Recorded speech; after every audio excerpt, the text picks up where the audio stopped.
And is that why so much violence, both individual violence on the streets and between tribes, between groups and between countries is going on? Yes, sir. People, it seems to me that it is the decision of the Chitauri to accelerate the destruction of as many human lives as possible. At the same time, to leave the minerals as well as other natural resources intact for the future rulers of the world to consume. I view, sir, with great unease a phenomenon which has been gaining ground in Africa in recent years. There has been planned and actually built in several parts of Africa things which are called peace parks, huge game reserves which border on certain countries. For example, the Kruger National Park in the Eastern Transvaal borders on Mozambique, and now I understand that the Kruger National Park is to be duplicated, this time in Mozambique, which is very interesting indeed, sir, in that where the new duplicate park is going to be established, it is one of the areas where, especially during the Rhodesian War, some of the heaviest, deadliest fighting and massive dispersion of tribespeople actually took place. And there are a lot of game parks down the Rwandan border and other countries like that where people came in to cause the problems there and the genocide. Yes, sir. It's very strange. Somebody, I think, I don't know who, and quite frankly, I don't want to know. Because it's no use talking about an enemy you cannot throw a weapon at. I don't know who is planning this thing, but these game parks are being established at a huge price, a huge cost in human lives. These game parks are being established at the expense of the nations in whose countries the parks are. Why?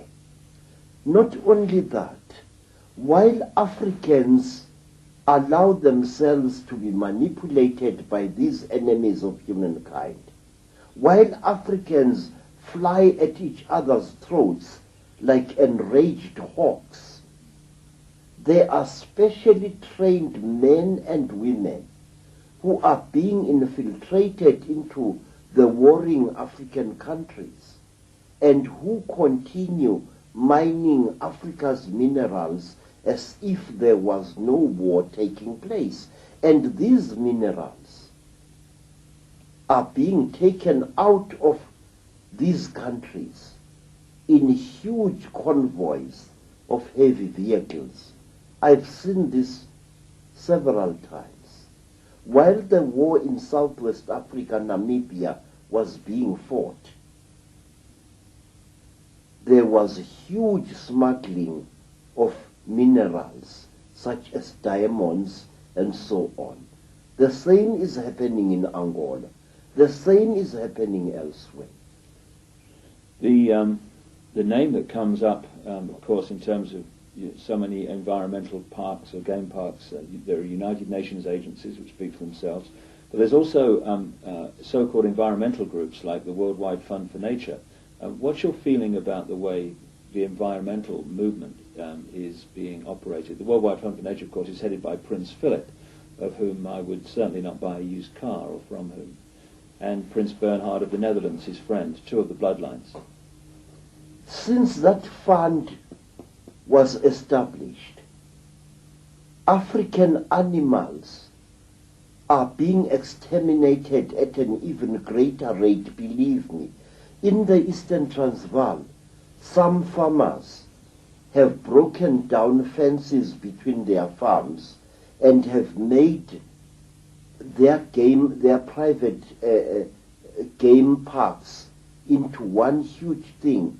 But when you go into these game parks and you get off the vehicle and you walk a short distance by foot, you notice a very disturbing thing. One, you see no recent animal tracks anywhere around you. Two, you cannot smell animals, and yet if a game park is filled with animals anywhere in Africa, you can actually smell the animals.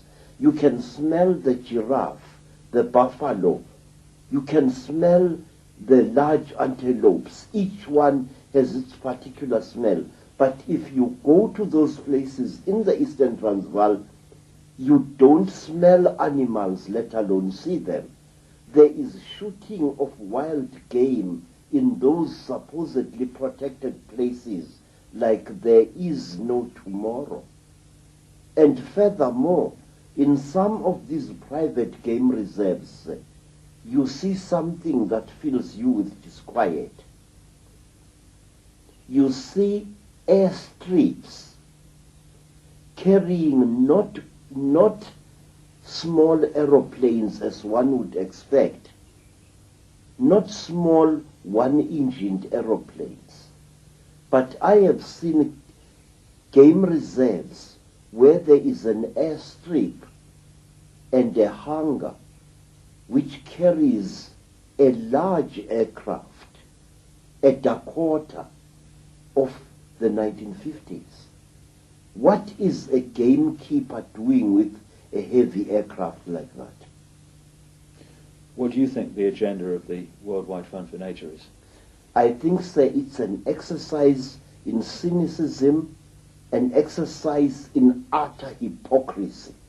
And it doesn't surprise me that the leader of this fraud is a man whose eyes are like those of a reptile, a man whose lips look as if they were sculptured with a cutthroat razor. What is the answer, Credo? What do people need to do to stop this agenda becoming reality and to turn it round and create the kind of world we want to live in? Sir, I do not have any ready-made answers to your question, but I will tell you this. Our first duty is to make the whole world, the whole of humanity, aware of the threat facing it. Such is the blind spot in our brains that when people threaten us publicly that they are going to exterminate us and our entire nation, we don't take them seriously, sir. For example, this threat to Africa is visible to everyone with a little thought, but it is so monstrous, so huge and so fearsome that our conditioned minds refuse to accept this. Now, in England, sir, there is a deadly-looking animal which I once saw. That animal is really a little wizard or a witch. It is a sleek animal whose body is very flexible. The English people call it a stoat. Stoat. Yeah, a stoat. Now, when that animal chases a rabbit and corners it, the rabbit stops and freezes, and it looks at the stoat with totally hypnotized eyes. It is as if this animal is refusing to see the stoat, and the stoat catches it and eats it. We are reacting exactly like that. This is the way the Illuminati want us to react, to be hypnotized by their supposed power, to become blind to their existence, exactly as a cornered rabbit refuses to see a stoat.